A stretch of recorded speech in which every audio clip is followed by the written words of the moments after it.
Ja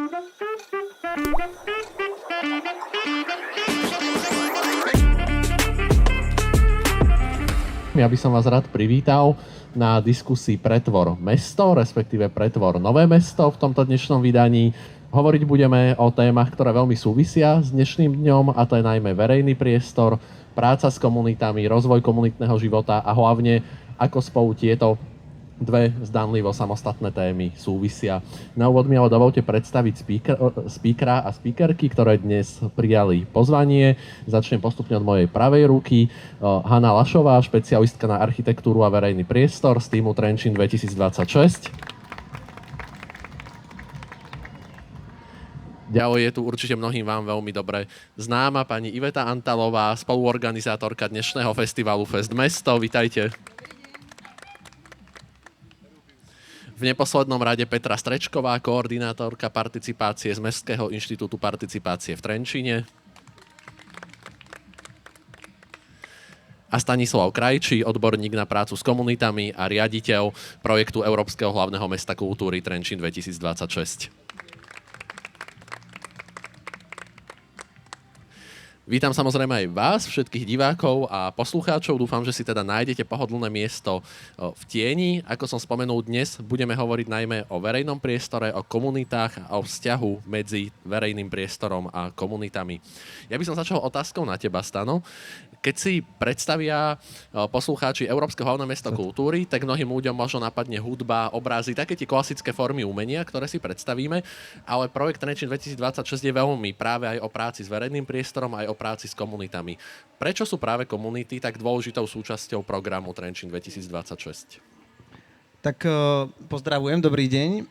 Ja by som začal tak obširnejšie, že ten formát súťaže Európskeho hlavného mesta kultúry má vlastne teraz tento rok oslavil 40 rokov a na začiatku to tak naozaj bolo, že tou dominantou týchto projektov bolo zviditeľnenie vlastne kultúry v danom meste. Primárne to bola oslava cez rôzne festivály, oslava toho kultúrno-spoločenského života cez rôzne výstavy. A až časom sa vlastne ukázalo v rámci toho vývoja počas 40 rokov, že ten projekt má ambíciu a má potenciál byť vlastne projektom, ktorý v tom meste naštartuje nie len ten kultúrny život v takom najúžšom slova zmysle, ale má vlastne potenciál naštartovať ekonomickú činnosť mesta, má potenciál nastaviť rôzne strategické plánovanie v meste. A takto sa postupne vyvíjal, aj sa vlastne nabalovali tie projekty, začali sa rozrastať. Takto je to aj v našom projekte. Tá súťaž pozostáva vždy v danom roku z viacerých miest v rámci tej krajiny a každé to mesto sa snaží vypichnúť nejakú dôležitú tému. No a mestská stratégia mesta Trenčín stála vtedy už na 3 takých pilieroch. Jeden z nich bol komunita, druhý bol verejný priestor a tretí bol rozvoj kreatívneho priemyslu. O tom niekedy na budúce, to je samostatne komplikovaná téma. Takže preto sa do daného beatbooku, čo je vlastne ako keby taký návrh do tej súťaže, dostali práve silne zastúpené témy z pohľadu rozvoja komunít a rozvoja verejného priestoru.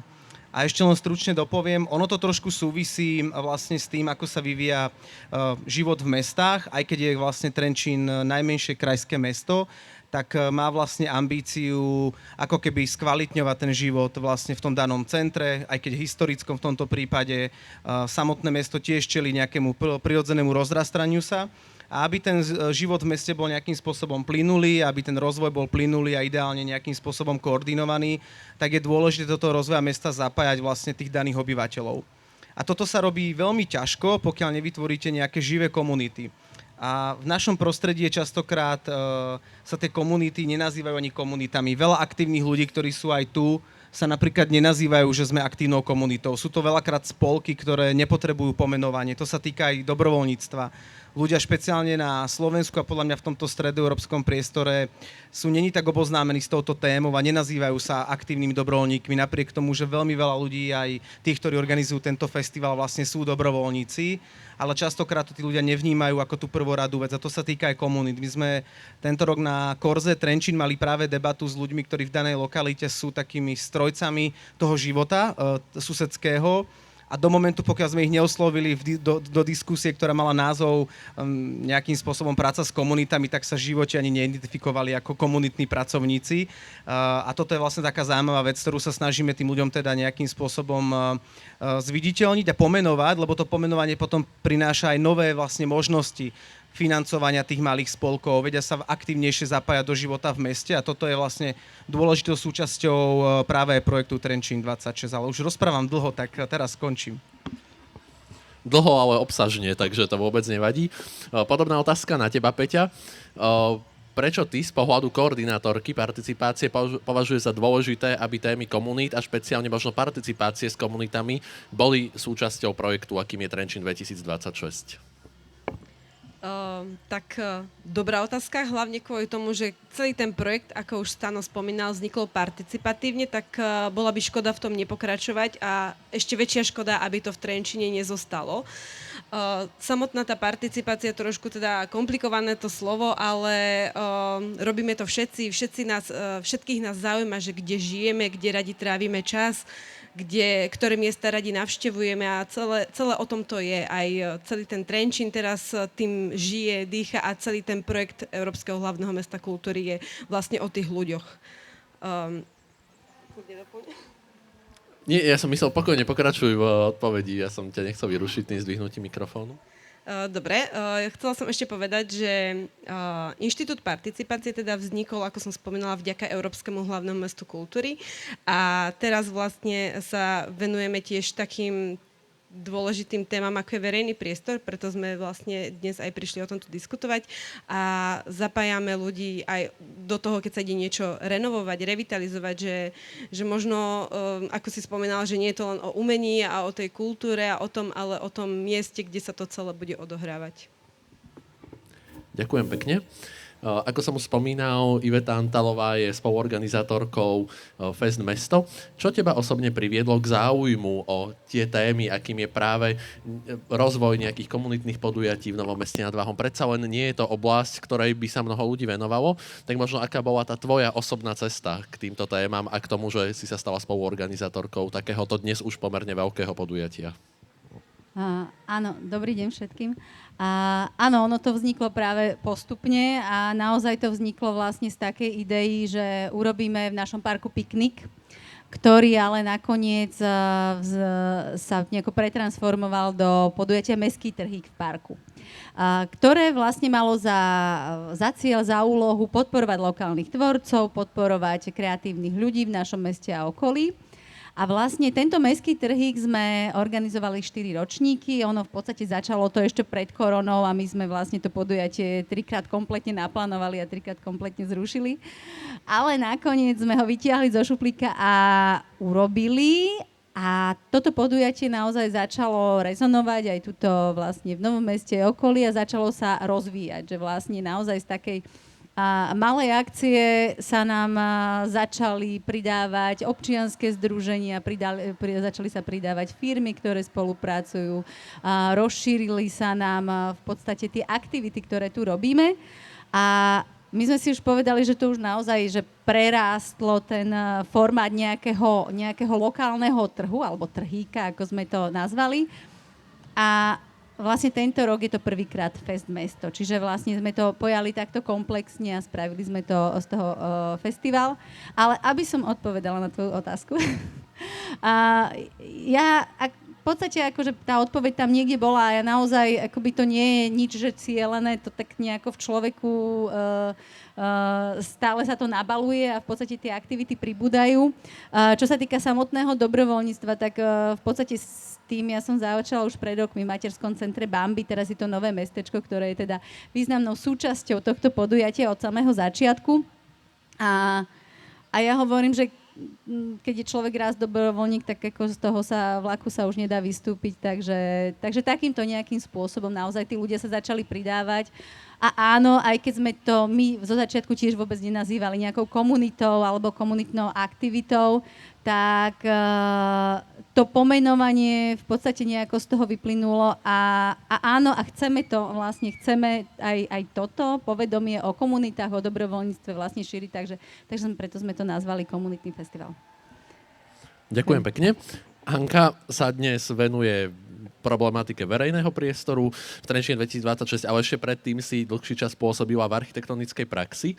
Ako dôležité bolo pre teba, ako pre architektku, vedieť, pre akú komunitu, pre aký typ používateľa navrhuješ nejaký objekt alebo nejaký priestor? Je napríklad z pohľadu architekta zásadné poznať, povedzme, výstupy Inštitútu participácie alebo nejakej obdobnej organizácie preto, aby ten projekt, ten priestor, ktorý navrhneš, bol čo najkvalitnejší a najviac reflektoval potreby jeho budúcich používateľov a používateľiek? Dobrý deň. Myslím, že to je veľmi dobrá otázka, Michal. Ja sa priznám, že v tej predošlej architektonickej praxi, ktorá teda bola v Bratislave, v tom čase, to bolo v podstate posledných 8 rokov, tie projekty väčšinou tvorili projekty z privátneho sektoru. Takže tam je to zadanie o niečom inom. Samozrejme, participácia v tom prípade je akoby vedľajšia, vždy závisí od toho konkrétneho projektu. A mne to osobne ale trošku chýbalo, ako keby byť bližšie takýmto projektom, lebo v tom som cítila takú väčšiu motiváciu, aj možno taký väčší odkaz, ktorý môžeme spoločnosti ponúknuť ako architekti. A preto ja veľmi kvitujem, že Trenčín má takýto inštitút participácie, že to vôbec nie je bežné v mestách a môže to byť pre architektov skvelý zdroj informácií, pretože musia kvázi skoordinovať a ako keby obsiahnuť veľké množstvo informácií v tom zadaní, ktoré práve riešia. Veľa strán, ktoré sa do toho zapájajú. A práve takéto participatívne aktivity, ktoré sa robia aj v Trenčine, môžu veľmi uľahčiť zber týchto informácií, podať ich jasnejšou formou, už navrhnúť možno konkrétne riešenia a tým pádom veľmi uľahčiť architektom prácu. Ďakujem pekne.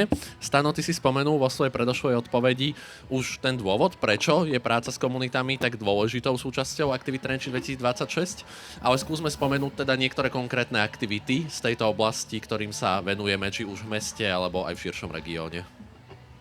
Tak je ich celkom dosť, tak ja možno vypichnem z takých rôznych oblastí. Jednou, ktorú som mu spomínal, tak začnem tu rýchlo prejsť a môžete uvidieť potom aj za mnou. Je to vlastne stánok s dobrovoľníckymi ponukami. Je to dôležitou súčasťou, lebo dnes dobrovoľníci nie sú len ľudia, ktorým na podujatiach vypomáhajú, ako je častokrát, ako keby tu na prvú si ľudia predstavia. Dneska sú to vlastne, je to komunita, ktorá si pod hlavičkou Trenčín 26 kreuje vlastné podujatia, stretáva sa na vlastných komunitných večerách, spoznávajú sa, čiže máme naozaj dobrovoľníkov od 15 do... Je tu Stanka za mnou, ak ma potom bude počuť a môže ma opraviť, myslím, že 75. Takže tá skupina, ja som bol tento týždeň tak neplánovane prišiel na jednu komunitnú večeru, lebo som nevedel, či ju stihnem a bolo naozaj úžasné, že tam bolo naozaj od 15 rokov a všetky vekové kategórie pomedzi do 75 a spoločne sa rozprávali, čo je dnes veľmi vzácne vidieť skupinu mladých ľudí, ako sa rozpráva s tými staršími. Je to dneska celkom výzva pre o mnoho väčšie krajiny, ako je Slovensko a som rád, že nejakým spôsobom sa snažíme na toto odpovedať, na tento veľký fenomén globálny aj v meste Trenčín. To je taká jedna prirodzená vec. Druhou aktivitou, takou vlajkovou loďou komunitnej práce sú živé susedstvá.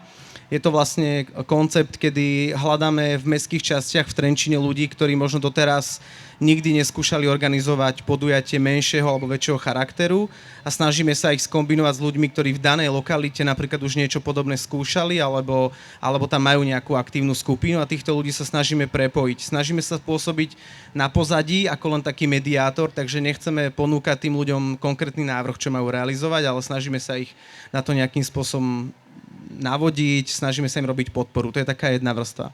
Potom je vrstva komunitno-umeleckých projektov, kedy sú to projekty, kedy sa do tej komunity alebo tej danej susedskej skupiny snažíme priniesť nejaký prvok a nazviem to teraz tak naschvál provokačne, že provokácie, to znamená nejaké umeleckého, takého nejakého ako keby premýšľania. Snažíme sa vlastne obohatiť projekty, ktoré sa dejú v danej mestskej štvrti nejakým prvkom. To znamená, máme vlastne projekty, ktoré nejakí umelci prídu a v danej lokalite napríklad jeden komunitný projekt, ktorý sa bude hrávať v roku 26 je Altofest, takzvané komunitné divadlo, ktoré sa odohráva vlastne v domácnostiach ľudí v mestských častiach. Čiže to bude taká veľká výzva, je to formát vlastne, ktorý pochádza, ak si dobre pamätám, z Talianska a vlastne bude sa v roku 26 ohrávať v Trenčine. A takýchto projektov je vlastne v projekte Trenčín 26 viacero. Neviem, že či by ma vlastne Hanka chcela doplniť možno práve aj o Korzo, lebo to je tiež taký vlastne projekt, ktorý rozvíja vlastne takú širšiu komunitu celého mesta, ako keby. A možno potom nechám Hanke dopovedať, ale ja chcem vlastne trochu definovať tú komunitu, ako sa na to pozeráme, lebo možno je to dobré v tejto diskusii nejak tak zadefinovať. Lebo pri rôznych komunitách a pri rôznych projektoch rozprávame o rôznych komunitách. Ja by som to niekedy možno radšej zjednodušene povedal, že je to proste skupina ľudí, ktorí majú niečo spoločné. Komunitou sa častokrát nazývajú psíčkári, to je moja obľúbená komunita, ktorá prechádza naprieč rôznymi komunitami. Ja hovorím, že pri takom kvalitnom venčení psa spoznáte úplne všetky problémy mesta a ľudí. A toto je vlastne veľmi zaujímavé, ako tie rôzne záujmy prechádzajú rôznymi sociálnymi vrstvami, rôznymi mestskými časťami, rôznymi politickými názormi a dneska je to vlastne o mnoho viacej potrebné ako kedykoľvek predtým vlastne hľadať tieto prierezové veci. Preto mňa aj osobne zaujímajú najviac také komunity, ktoré sú tzv. Interdisciplinárne alebo prechádzajú rôznymi záujmami, aj keď je to teda ťažké slovo. Ale toto je niečo, čo sa v Trenčine snažíme rozvíjať, aby sme podchytávali nielen mestské, nielen tie umelecké projekty, ale aj také komunitné akcie, ktoré naprvu a možno ani nenapadnú, že súvisia s rozvojom kultúry. Tak Hanka, ešte možno k tomu, prepáč Michal, že ja som ti povedal, že asi ti skočím a už to robím hneď v druhej otázke, ale že možno by si mohla ešte ty povedať o Korze, lebo to je taká vlastne vec, ktorá je tvoja. Ja som rád, že si mi skočil, takže jasné, Hanka, nech sa páči. A možno je práve, doplním k tomu podotázku, že či vnímaš práve Korzo ako jednu z takýchto aktivít, ktorá podporuje to interdisciplinárne prepojenie medzi rôznymi komunitami. Áno, určite. Korzo v podstate môžeme povedať, že mestský trhík, alebo teda dnes už Fest mesto, tak správne, je možno takou vlastne mini-verziou teda Korza, ktoré mini-verziou nemyslím zlom, ale taktiež Korzo pred pár rokmi nemalo takú veľkosť ako napríklad už tento rok alebo minulý rok. A tiež to bolo vlastne podujatie, ktoré rozbehla skupina nadšených ľudí organizácie Trenčín na Korze. A pôvodne v podstate organizovali tento trh na ulici 1. mája v Trenčine. A bolo to v podstate z väčšej časti trh rôznych remeselníkov, dizajnérov a lokálnych značiek. A v podstate bol to ako skvelý potenciál na to, aby vďaka Európskemu hlavnému mestu kultúry sme sa k tomu pridali aj my. Sme videli v tomto veľký potenciál rozvíjať konkrétne lokality. Takže stalo sa vlastne to, že ulica 1. mája sa zároveň rekonštruuje a bola to taká možnosť preniesť tento formát do inej lokality a my v tom sme videli ten potenciál nadviazať na naše projekty práce s verejným priestorom a také ako keby poukázania na lokality, ktoré vnímame ako strategické v Trenčine a kde je priestor na rozvíjanie alebo revitalizáciu. A teda tento rok Korzo Soblahovska na Soblahovskej ulici ukázalo Soblahovsku úplne v inom svetle. V podstate ten potenciál, ktorý tam odjakživa bol, vďaka množstvu zelene a ako keby tých voľných plôch sme dokázali ukázať v veľmi peknej forme a boli skvelé ohlasy v podstate aj od tých miestnych ľudí, ktorí tam žijú, ktorí možno niekedy sa zdajú, že tak skepticky a ako keby nedôverujú tomu, čo sa deje v ich okolí a aj sa možno boja zmeny a ako to nakoniec dopadne. Tak potom v podstate, keď už boli na tom podujatí, tak boli na to výborné ohlasy. Aj samotné organizátorky, v podstate spoluorganizátorky z Trenčína Korze mali k tejto ulici vzťah, keďže tam v podstate žili alebo žijú ešte. Takže sme takto krásne tam prepojili naše strategické plány a aj teda komunitné žitie. Ďakujem. A tak ako sa rozrastá Trenčín na Korzo Palackého a neskôr Korzo Soblahovská, tak ako sme spomenuli, sa rozrastol aj mestský trhík na Fest mesto. A chcem sa opýtať, či vlastne pre tým mestského trhíku bolo možno práve aj Korzo tou inšpiráciou, prečo sa zväčšiť, alebo prípadne aké tam boli tie ďalšie dôvody, ktoré vám napovedali, že tá vaša predošlá mierka, že už sa do nej možno nevojdete a že si to pýta nejaké rozšírenie na väčší formát podujatia. Áno, určite bola to jedna z inšpirácií, lebo všetko už bolo vymyslené a treba sa učiť navzájom, takže áno, určite bolo to veľmi inšpiratívne a práve aj tento park je miesto, do ktorého sme chceli tých ľudí dostať na dlhší čas, ako len na to, že vlastne ním prejdú a vlastne užiť si túto našu prírodu v meste.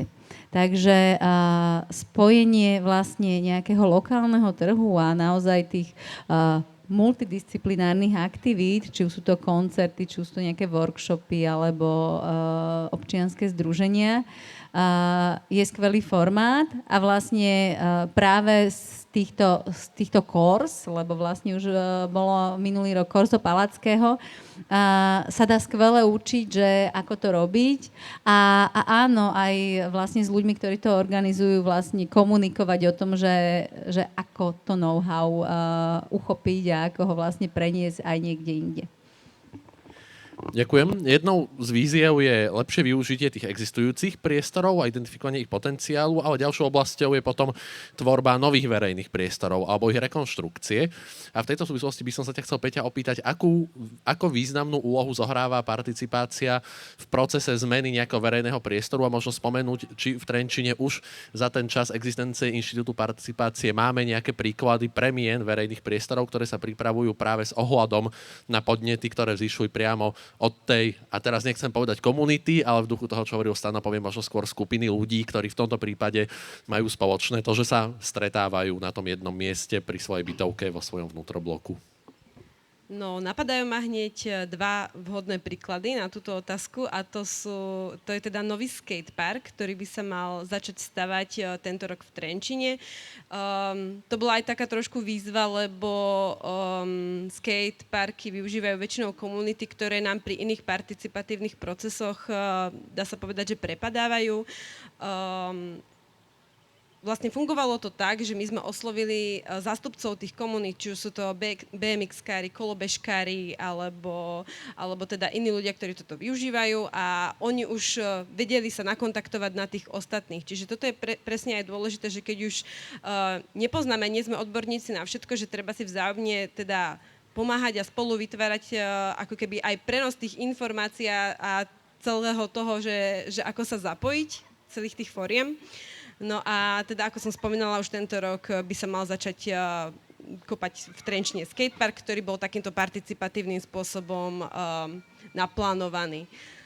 Čo sa týka nejakého druhého príkladu, tak to je revitalizácia vnútroblokov. Tento rok robíme jeden vnútroblok, ktorý má taký názov, že Medvede. Je tam socha vo verejnom priestore, teda spomínané medvede, ktoré sú preň charakteristické. Celé toto participatívne plánovanie ako keby začína teda dobrým informovaním. To, že ideme to robiť, tak využívame všetky mestské informačné kanály na to, aby sa to dostalo naozaj, že dá sa povedať, že ku každému. Potom nasleduje to, že do toho priestoru naozaj, že chodievame, že s kolegyňou často už nás tam vizuálne poznajú, už si všímame teda hlavne to, čo tam ľudia radi robievajú, kde sa zdržiavajú, kde sa naopak nezdržiavajú a prečo. A potom aj veľmi dôležité je zorganizovať verejné stretnutie. Aj keď teda nie je to moc taký vábivý názov, že verejné stretnutie, preto my sme to tiež tak trošku sa snažili lepšie pomenovať, ako pani Antalová spomínala, že začínali piknikom, tak aj my sme si zvolili formát pikniku, že je to také príjemné na počutie, ale zároveň veľmi dôležité, že zorganizovať to, aby sme sa dozvedeli všetky tie informácie, ktoré sa chceme dozvedieť, a to teda od tých obyvateľov a návštevníkov vnútrobloku. No a tiež v neposlednom rade je to taká obľúbená forma potom aj dotazníkov, že to, čo sa dozvieme už predtým z tých rozhovorov, aby sme si to vedeli aj nejako kvantifikovať, že koľko ľudí má na aké veci, aký názor. Čo sa týka ešte takej, čo by sme chceli zaužívať pri tejto revitalizácii verejných priestorov, je taký... Nemáme ešte úplne, že názov ukotvený, že ako ho budeme nazývať, ale je to taký pomocník na prístupnosť a to vysvetlím, že to je v kontexte toho, keď má niekto nejaké pohybové znevýhodnenie, tak ten verejný priestor si chceme s tým človekom prejsť, porozprávať sa, že kade naozaj je to už problém a kde to problém nie je a toto je veľmi dôležité, čo tá participácia ponúka, že nie je to len ten hlas väčšiny, ale je to práve naopak aj hlas tej menšiny a tých, ktorí možno za nejakých bežných okolností by nedostali úplne priestor sa vyjadriť a na toto my v Trenčine si chceme dávať pozor. Ja len tiež rýchlo napoviem, že ešte povedz trošku o trailoch na Brezine, lebo to je super vec a tiež to je príklad vlastne práce s jednou úplne že konkrétnou komunitou a treba ich odpromovať, lebo je to taký stredoeurópsky unikát. Dobre, tak ešte máme taký unikát stredoeurópsky a to sú traily. Tu tiež ako keby vychádza tá hlavná myšlienka a hlavná iniciatíva z občianskeho združenia, ktoré či už dobrovoľnícky vo voľnom čase a proste žilo tým priestorom a naozaj chcelo, aby tá Brezina, to je taký lesopark, ktorý v Trenčine je, aby bola naozaj že pre všetkých, pre komunitu bežcov, pre komunitu cyklistov, áno, presne, proste pre všetkých a aby sa tam proste bezpečne dalo všetkými využívať tí krásy toho priestoru. Ďakujem aj Stanovi za doplnenie. Keď už hovoríme o tých priestoroch a možno o nejakých nových priestoroch, tak opäť mi napadá otázka na teba, Hanka, ako na architektku. Aké sú tie prvky, ktoré by v takomto priestore nemali chýbať, ak chceme podporiť to, alebo ak chceme ľuďom uľahčiť, aby si ho dokázali osvojiť, aby v ňom dokázali tráviť čas, aby bol prístupný rôznym typom používateľov? No toto vôbec nie je jednoduchá otázka, Michal. Keď to tak, ako keby, že ako to všeobecne povedať. Pretože verejný priestor je veľmi široký pojem a vždy záleží od kontextu, v ktorom sa nachádza. Verejný priestor je aj tento park, verejný priestor je námestie, ale sú to aj všetky bežné ulice, ktoré predkávajú mesto. Sú to aj vnútrobloky a okolie bytových domov. A každý ten priestor v podstate potrebuje možno také iné veci. Nejaké iné úpravy, mobiliár, aktivity. Takže asi sa to nedá úplne tak povedať jednoducho, ale mňa napadlo napríklad, ja som sem kráčala z železničnej stanice, prišla som vlakom a teda pešo som sem potom prišla. Skoro ako všetci, áno, Stano. No. A teda išla som vlastne takými bočnými uličkami najskôr okolo rôznych panelákov. A v podstate to je prostredie, ktoré na Slovensku má asi každé mesto. Ale idete v tieni, idete v zelení, je to veľmi príjemné, ale málo kedy vidíte v tom priestore diať sa nejakú aktivitu. Pokiaľ tam vyslovene nie je detské ihrisko ako nejaký mobiliár. A napríklad v tomto vidím taký deficit, že sústrediť sa aj mimo námestí a ako keby tej hlavnej zóny, to už je ako keby taký základ, to proste musí fungovať, musí byť to námestie bezpečné, osvetlené, so stromami, s mobiliárom, mať aktívne prevádzky. A to asi tak ako keby všetci intuitívne tušíme, ale pri tých susedstvách tam vidím taký skrytý potenciál, ako s tým môžeme ešte pracovať. Ako príklad by som uviedla vlastne jednu nedávnu realizáciu, takú intervenciu, ktorú sme v jednom susedstve v Trenčine vytvorili v spolupráci s miestnym architektom Alexandrom Topilinom. A ide o taký susedský stôl. On má ako keby aj ešte taký iný ekologický príbeh, lebo vznikol vlastne recykláciou drevených prvkov z predošlej inštalácie v meste, parkletu. A teda v podstate bolo to také akože low budget riešenie. Materiál už sme mali a vedeli sme, že v tomto priestore, kde je aktívna komunita mladých ľudí, rodín s deťmi, je tam kaviareň, ktorej v podstate chýbala terasa a bolo tam teda detské ihrisko, ale chýbal tam možno taký priestor na posedenie nielen na lavičke priamo pre lieske, ale chýbal tam takýto možno stôl, ktorý ako jednoduchá vec dokáže ponúknuť množstvo rôznorodých aktivít. Od spoločného pikniku, posedenia pri káve, pozorovania detí, ako hrajú futbal vedľa na tráve. Môžu sa tam stretávať rôzne generácie od detí až po seniorov. Takže napríklad takýto jeden malý mobiliár dokáže zmeniť lokalitu oveľa viac. Sa vám snaží vlastne povedať, že je obľúbený prvok vo verejnom priestore sú ľudia, ktorých sa snaží osadzať všade, tak som to pochopil ja. Správne. Ďakujem. Vďaka. Keby toto bola textová diskusia, tak toto je výborný námed na titulok, podľa mňa. A už si môžeš nechať ten mikrofón v ruke, ja len... Hashtag. Ja len Hanku doplním, že ak by ste chceli niekto vidieť tento susedský stôl, tak ho nájdete na ulici 28. októbra v Trenčíne. V prípade, je to vlastne kúsok od nemocnice, takže ak niekedy budete mať cestu okolo, tak určite vás pozývame sa zastaviť, samozrejme nie len vtedy, ak pôjdete do nemocnice. Je tam aj tržnica. Takže beriete si lístok s poradovým číslom 256, tak stíhate kávu a susedský stôl. Presne tak, takže to použitie je naozaj všestranné. Keď ale hovoríme o práci s komunitami a o verejnom priestore, to sú témy, ktorým sa mnohé mesta na Slovensku ešte až tak systematicky nevenujú. Trenčín má to šťastie, že tá pozornosť na tieto témy sa upriamila aj vďaka titulu Európskeho hlavného mesta kultúry, ale mňa by zaujímal, Stano, tvoj názor na to, či si myslíš, že je reálne, aby sa viac do hĺbky týmto témam venovali aj iné mestá, možno menšie mestá, ktoré nemajú to šťastie mať takýto titul, ktorý predsa len prirodzene prináša pozornosť aj na témy, ktoré sú inokedy možno častokrát prehliadané, či už kvôli nedostatku zdrojov, odborných kapacít a tak podobne. Tak asi by som mal povedať, že áno, ale za tým áno sa skrýva, že enormné množstvo práce. Je to vlastne ťažko vidieť, tak ako len pani Antalová je tým, vie, čo za týmto celým je.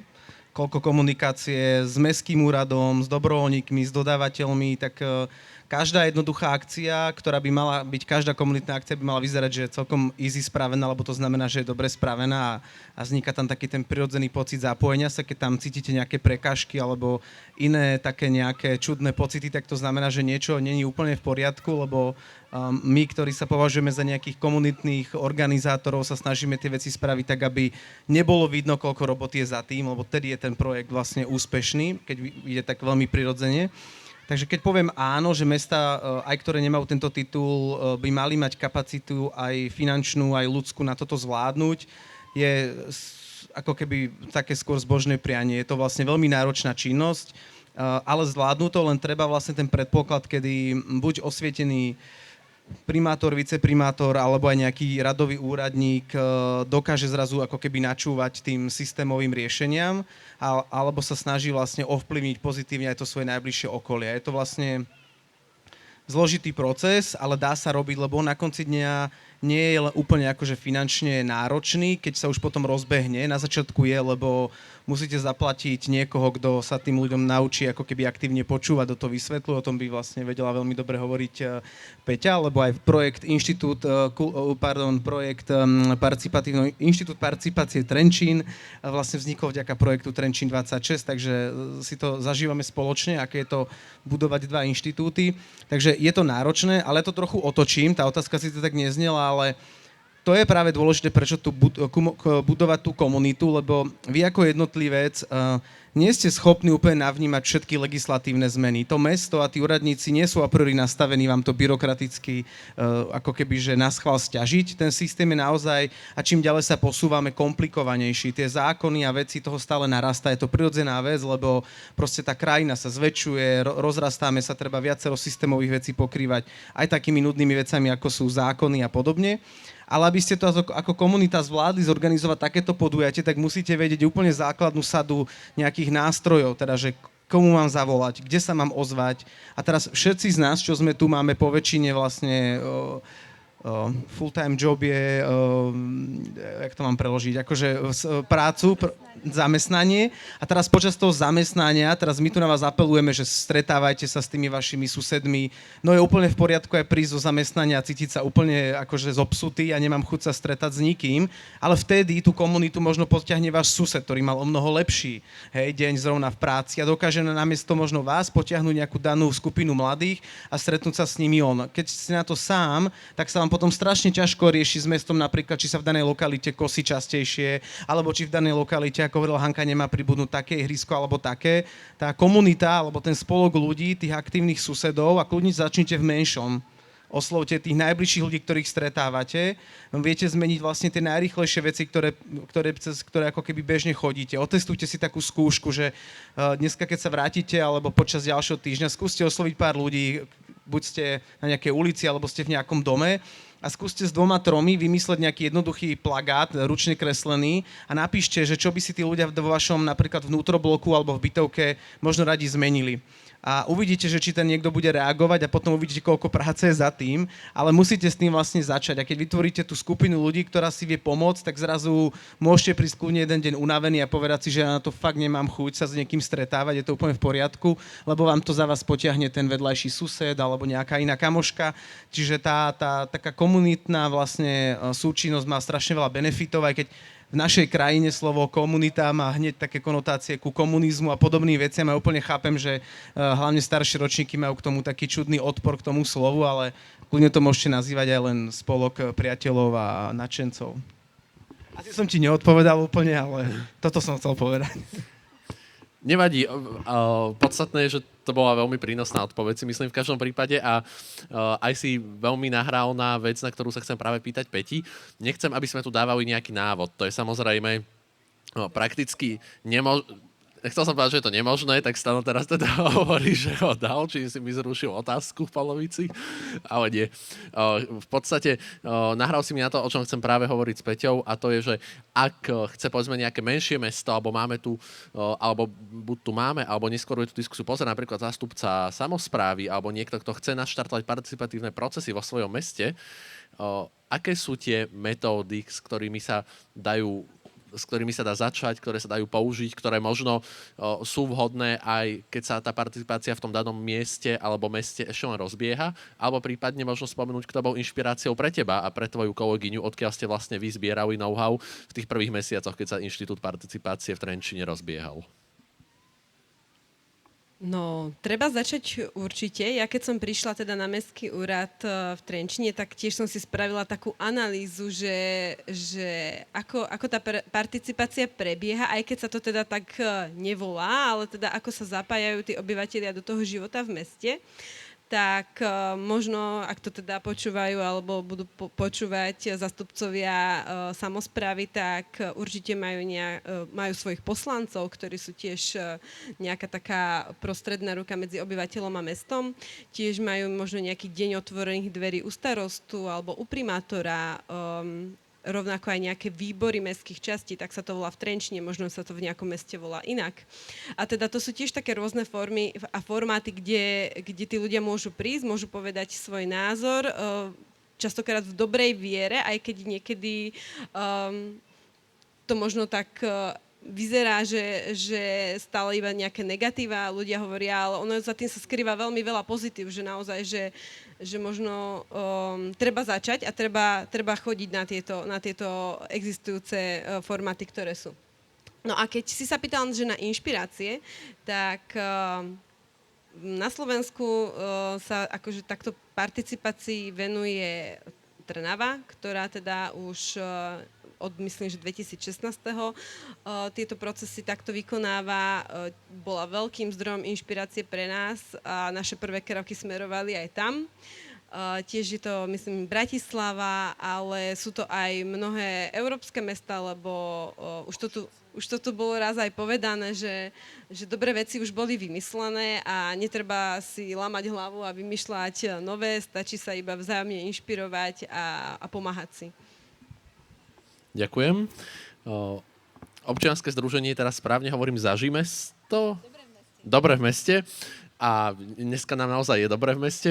V podstate tie témy, o ktorých tu hovoríme, sú nejaké vaše plány, vízie, predstavy, kam by ste ešte možno radi, či už Fest mesto alebo ďalšie komunitné aktivity v Novom Meste posunuli, keď sa možno skúsime trošku zasnívať a predstaviť si, že na akom podujatí napríklad by sme sa mohli ocitnúť ešte o niekoľko rokov, či takéto plány máte, kam by ste to ešte radi ďalej posúvali.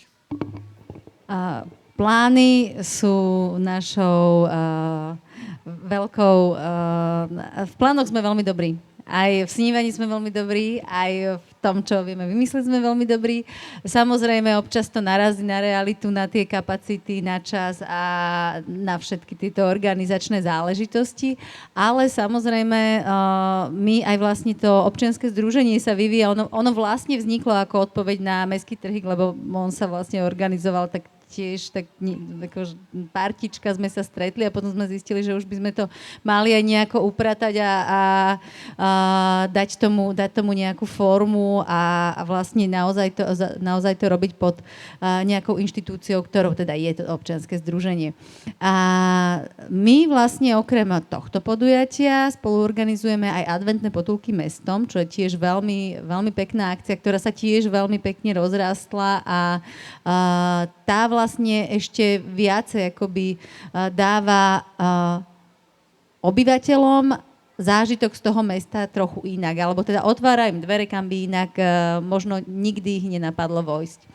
A my v podstate jednak sa teda venujeme takýmto organizáciám aktivít, alebo teda podujatí, ale viac by sme sa chceli práve sústrediť na také tie malé mestské zásahy.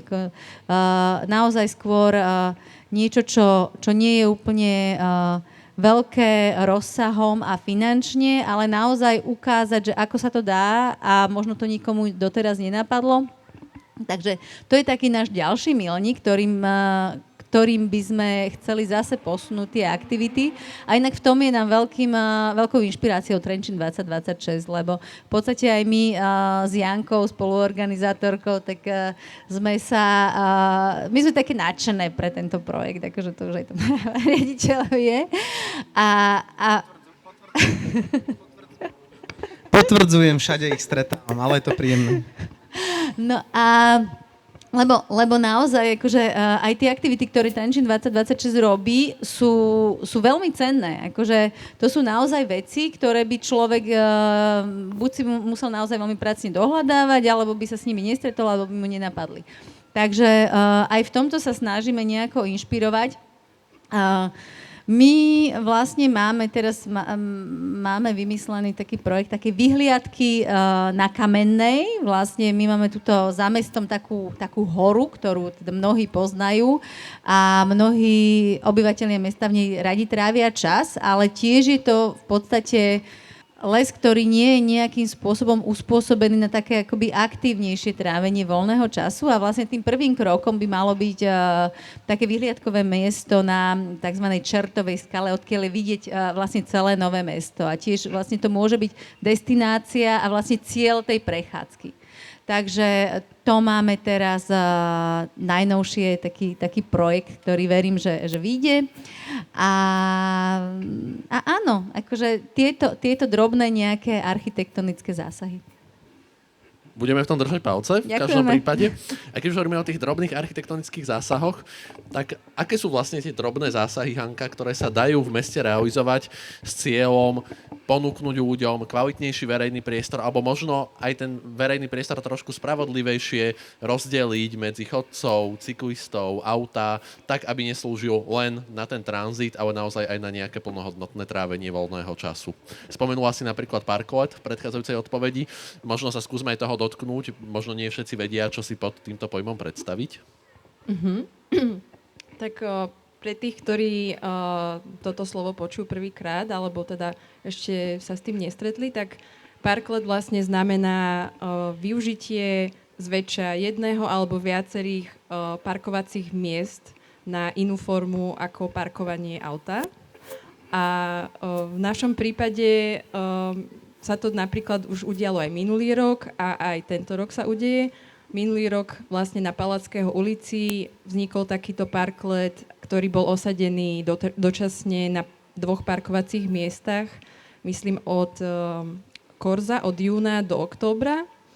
A jednak bola to taká aj umelecká inštalácia norského architekta a slúžila v podstate na posedenie, trávenie voľného času. Bolo to umiestnené v blízkosti zmrzlinárne, takže veľa ľudí to využívalo na tú chvíľku, čo teda zjedia zmrzlinu. A prípadne to poskytovalo tieň na ulici, na ktorej vlastne je deficit stromov a teda prirodzeného tienenia. No a tento rok plánujeme osadiť v auguste ďalší parklet. Veríme, že to bude na ešte väčšej ploche, na 5 parkovacích miestach a malo by to byť osadené teraz v inej polohe, ale opäť na Palackého ulici, nakoľko s touto ulicou máme také dlhodobé plány, respektíve mesto má s ňou dlhodobé plány, ako si správne povedal, lepšie rozlíšiť druhy dopravy a skôr aj redukovať automobilovú dopravu na tejto ulici, aby bola viac teda pre cyklistov a peších.